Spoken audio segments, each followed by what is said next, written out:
आप सुन रहे हैं रेडियो टशन जो छू ले आपका मन। इस वीडियो को लाइक करें, हमारे चैनल रेडियो टशन को सब्सक्राइब करें और बेल आइकन दबाना ना भूलें। नमस्कार, सत श्री अकाल, आदाब, कैसे हैं आप? मैं हूं आपका दोस्त अमन और आप सुन रहे हैं रेडियो टशन जो छू ले आपका मन। एक बार पुनः शुरू हो चुका है आपका अपना पसंदीदा कार्यक्रम जिसका नाम है कौन बनेगा सिकंदर। इस कार्यक्रम का मुख्य उद्देश्य है प्रश्नोत्तरी के माध्यम से आपका आंकलन करना और आपको ये बताना कि आप आने वाली परीक्षाओं के लिए कितने तैयार हैं। तो फिर चलिए देखते हैं किसमें कितना है दम। हेलो जी, कौन कहाँ से बात कर रहे हैं? जी, मैं ब्लेज मुरारपुर रेलवे स्टेशन दरियाबाद, जिला बाराबंकी, उत्तर प्रदेश से आकाश वर्मा बात कर रहे हैं। आकाश जी, कार्यक्रम में आपका हार्दिक स्वागत है। मैं जानना चाहूँगा कि वर्तमान में आप क्या करते हैं? जी सर, मैं डीएड स्पेशल कर रहा हूँ, national education for the blind, Indira Nagar, Lucknow से। बहुत अच्छी बात है, भविष्य में आप एक अच्छे अध्यापक बने, ऐसी हम उम्मीद करते हैं। जी सर, और मैं समस्त स्टाफ को, आपके और जितने भी सुनने वाले साथी हैं, सभी को मेरी ओर से स्वतंत्रता दिवस की और जन्माष्टमी की ढेर सारी शुभकामनाएं। धन्यवाद, और ये सारी शुभकामनाएं आपको भी हमारे परिवार की ओर से और हमारे श्रोताओं की ओर से। जी थैंक यू सर। मैं जानना चाहूँगा कि आज के लिए आपकी रुचि क्या है? जी सर, मेरी रुचि है भारतीय संविधान। चलिए पूछते हैं आपकी रुचि के आधार पर आज का पहला प्रश्न। आपको बताना है भारतीय संविधान में कितने प्रकार की स्वतंत्रताओं की बात है। आपके विकल्प हैं A 2, B 4, C 6 या D 8। आपका समय शुरू होता है अब। सर, मैं यहाँ पे लाइफलाइन यूज करना चाहता हूँ। आपने कहा लाइफलाइन। आपके पास हैं दो ऑप्शन, 6 या फिर 2। सर 6। आपने कहा 6। चलिए पूछ लेते हैं कंप्यूटर जी से। आपका जवाब बिल्कुल सही है। चलिए बढ़ते हैं आज के दूसरे प्रश्न की ओर। आपको बताना है हाल ही में हुआ युद्ध अभ्यास डेजर्ट फ्लैग 10 किस देश में आयोजित करवाया गया, जिसमें विभिन्न देशों की वायु सेनाओं ने भाग लिया। आपके विकल्प हैं A सऊदी अरेबिया, B संयुक्त अरब इमारात, C कुवैत या ऑप्शन D जर्मनी। आपका समय शुरू होता है अब। Sir option D। आपने कहा ऑप्शन D यानी जर्मनी। चलिए पूछ लेते हैं कंप्यूटर जी से। माफ कीजिए, आपका जवाब गलत है। इस प्रश्न का सही उत्तर है संयुक्त अरब इमारात यानी UAE। ये युद्ध अभ्यास सन 2014 में शुरू हुआ था और प्रत्येक वर्ष इस युद्ध अभ्यास को किया जाता है। इसमें केवल वायु सेना ही भाग लेती है। आप हमारी प्रतियोगिता से जुड़े और आपने एक प्रश्न का उत्तर बिल्कुल सही दिया, इसके लिए आपका धन्यवाद। Thank you sir. हेलो जी, कौन कहाँ से बात कर रहे हैं? जी, रूपवती बात कर रही हूँ, यूपी से।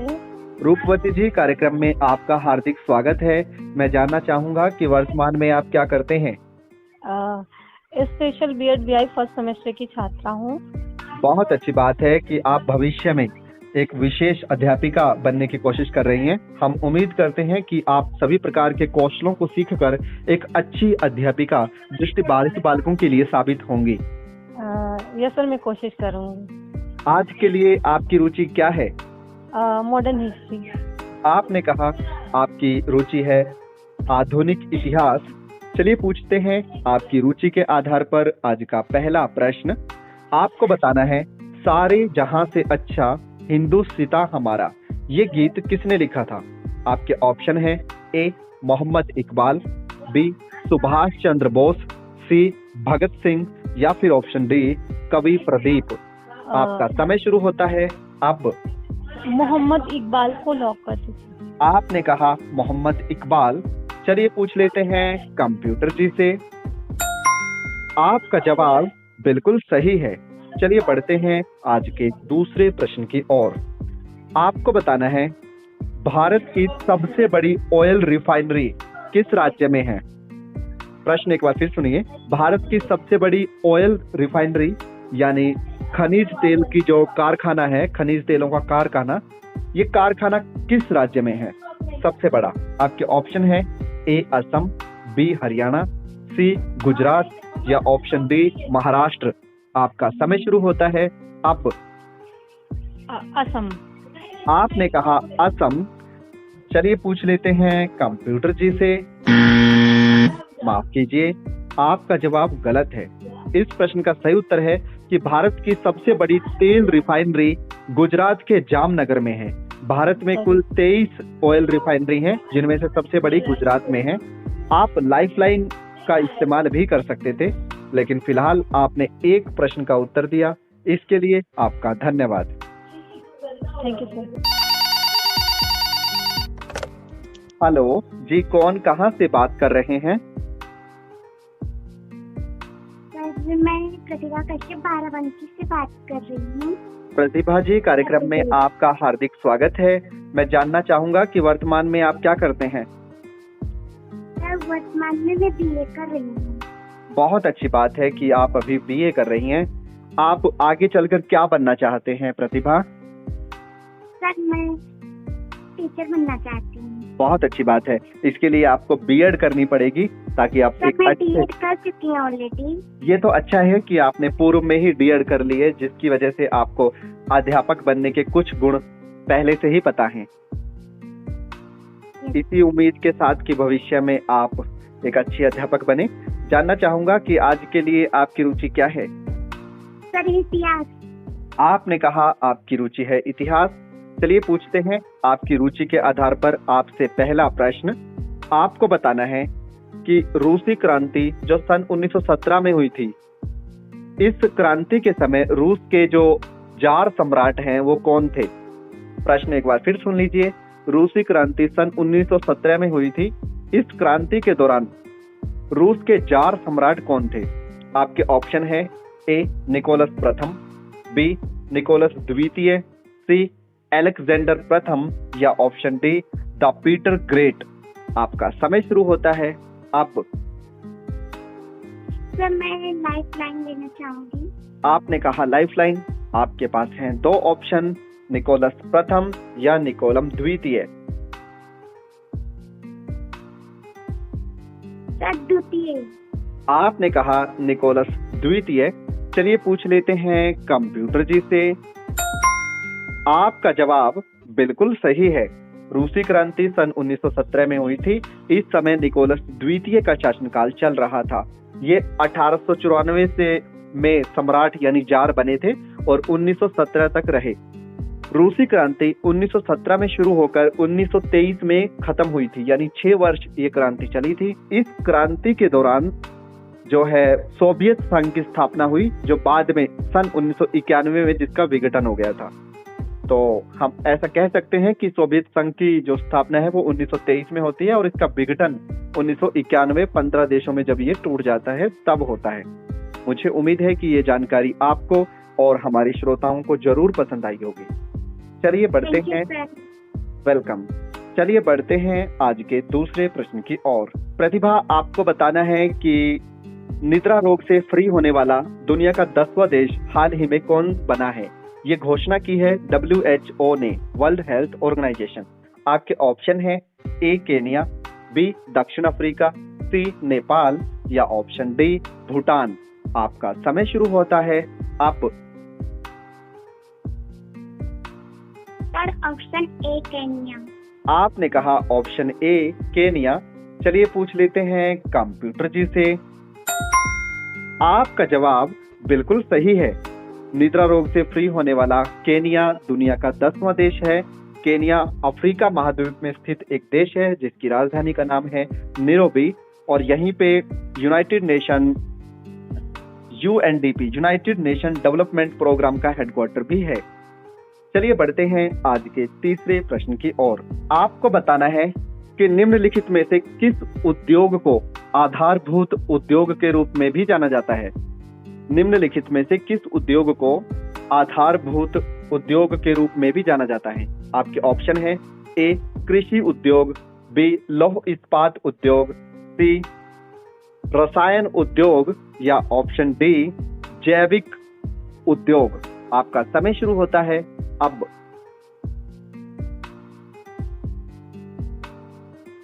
Sir answer D.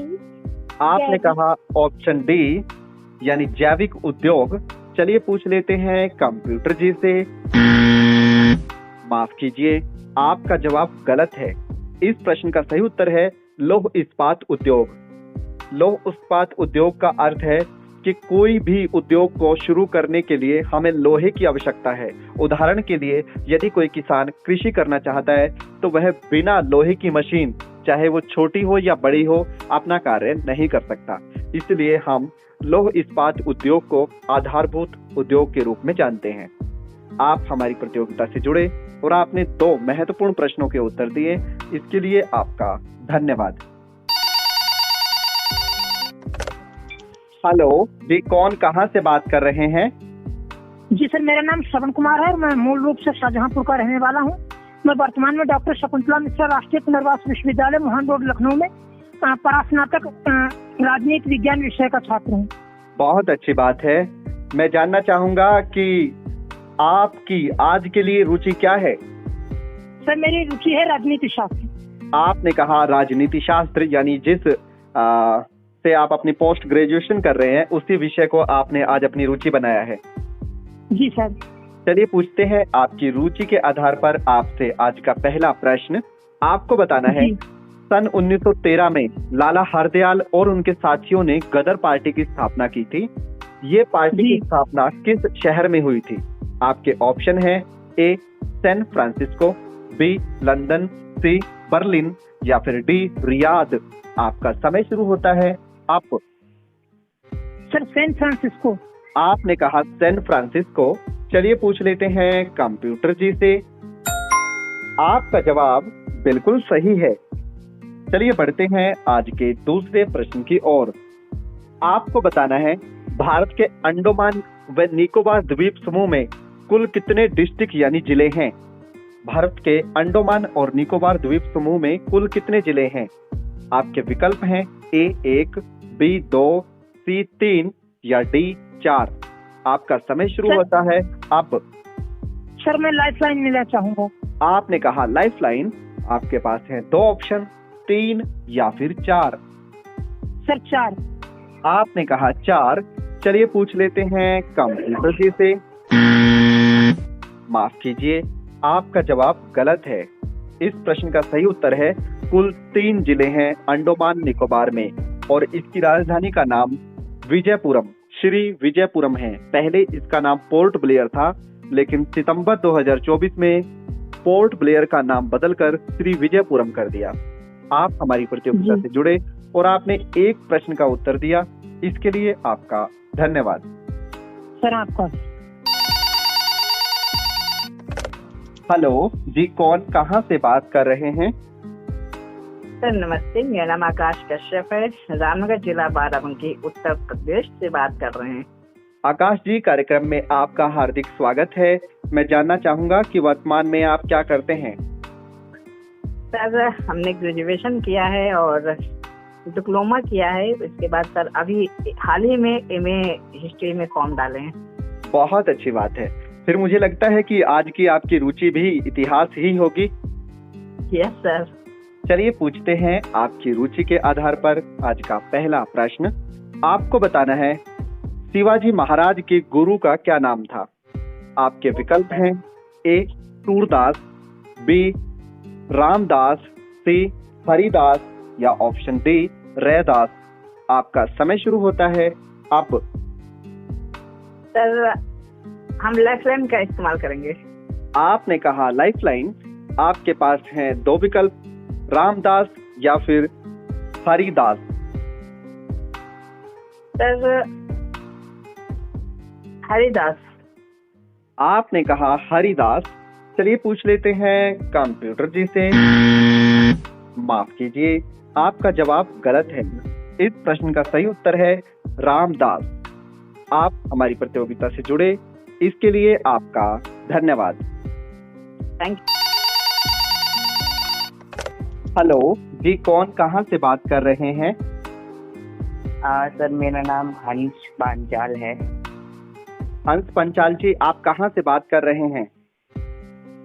सर मैं यूपी बागपत से बात कर रहा हूँ। पंचाल जी, कार्यक्रम में आपका हार्दिक स्वागत है। मैं जानना चाहूंगा कि वर्तमान में आप क्या करते हैं? सर मैं अभी 9th क्लास का स्टूडेंट हूँ। क्या बात है, आप एक छोटी कक्षा के विद्यार्थी हैं। मैं जानना चाहूंगा कि आज के लिए आपकी रुचि क्या है? सर मेरी रुचि संविधान होगी। आपकी रुचि है संविधान। चलिए पूछते हैं आपकी रुचि के आधार पर पहला प्रश्न। आपको बताना है संवैधानिक औपचारों का अधिकार। संवैधानिक औपचारों का अधिकार किस अनुच्छेद में है? आपके विकल्प हैं ए 29, बी 30, सी 31 या विकल्प डी 32। आपका समय शुरू होता है अब। सर इसका जवाब है ऑप्शन डी 32। आपने कहा 32। चलिए पूछ लेते हैं कंप्यूटर जी से। आपका जवाब बिल्कुल सही है। चलिए बढ़ते हैं आज के दूसरे प्रश्न की ओर।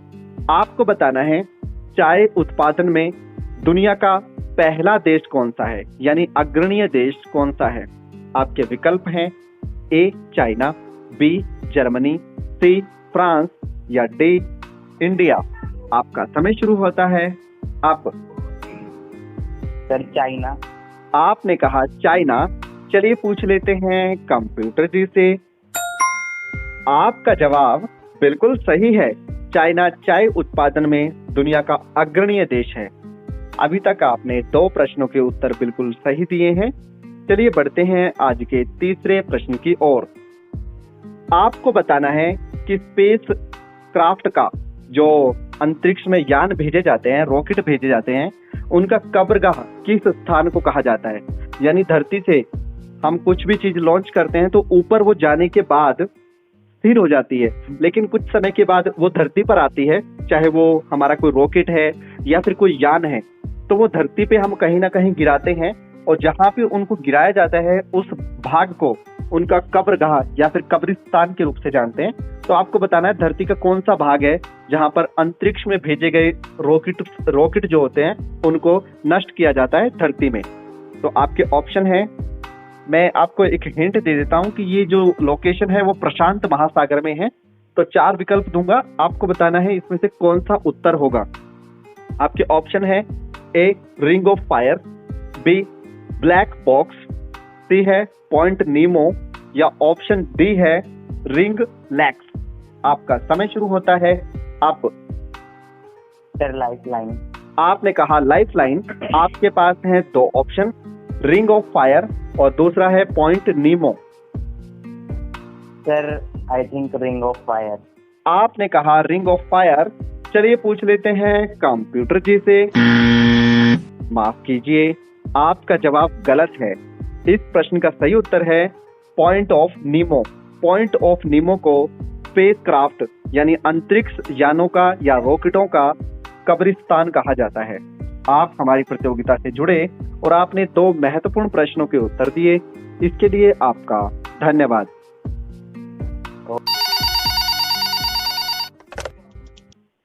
हेलो जी, कौन कहाँ से बात कर रहे हैं? सर मैं वंशिका चंडीगढ़ से बात कर रही हूँ। वंशिका, कार्यक्रम में आपका हार्दिक स्वागत है। मैं जानना चाहूंगा कि आप वर्तमान में क्या करते हैं? सर मैं अभी +2 क्लास में पढ़ रही हूँ। बहुत अच्छी बात है। अभी आपका स्कूल टाइम चल रहा है। अपनी पढ़ाई को अच्छे से जारी रखिए। आज के लिए आपकी रुचि क्या है? सर संविधान में मौलिक अधिकार। आपने कहा आपकी रुचि है संविधान में मौलिक अधिकार। चलिए बढ़ते हैं आज के पहले प्रश्न की ओर, जो आपकी रुचि पर आधारित होगा। आपको बताना है भारतीय संविधान में मौलिक अधिकार किस देश से ग्रहण किए गए हैं? आपके विकल्प हैं ए रूस, बी अमेरिका, सी फ्रांस या ऑप्शन डी दक्षिण अफ्रीका। आपका समय शुरू होता है अब। सर मौलिक अधिकार अमेरिका को लॉक कर दीजिए सर। आपने कहा अमेरिका। चलिए पूछ लेते हैं कंप्यूटर जी से। आपका जवाब बिल्कुल सही है। भारत ने अमेरिका से मौलिक अधिकार ग्रहण किए हैं। इन्हें हम बिल ऑफ राइट्स के नाम से भी जानते हैं। चलिए बढ़ते हैं आज के दूसरे प्रश्न की ओर। आपको बताना है भारत में वायु परिवहन की शुरुआत कब हुई थी। प्रश्न एक बार फिर सुनिए कि भारत में वायु परिवहन की शुरुआत कब हुई थी। आपके विकल्प हैं ए 1896, बी 1905, सी 1911 या डी 1912। आपका समय शुरू होता है अब। सर 1912 को लॉक कर दीजिए। आपके पास लाइफलाइन भी है। यस सर, मैं 1912 को लॉक करवाना चाहूंगी। आपने कहा 1912। चलिए पूछ लेते हैं कंप्यूटर जी से। माफ कीजिए, आपका जवाब गलत है। इस प्रश्न का सही उत्तर है 1911। आप हमारी प्रतियोगिता से जुड़े, इसके लिए आपका धन्यवाद। अभी आप सुन रहे थे कार्यक्रम कौन बनेगा सिकंदर क्वार्टर फाइनल राउंड 5। आज के हमारे पहले सेमीफाइनलिस्ट हैं प्रतिभा और दूसरे सेमीफाइनलिस्ट हैं हंस। आप दोनों को इस प्रतियोगिता में प्रतिभाग करने के लिए हार्दिक शुभकामनाएं।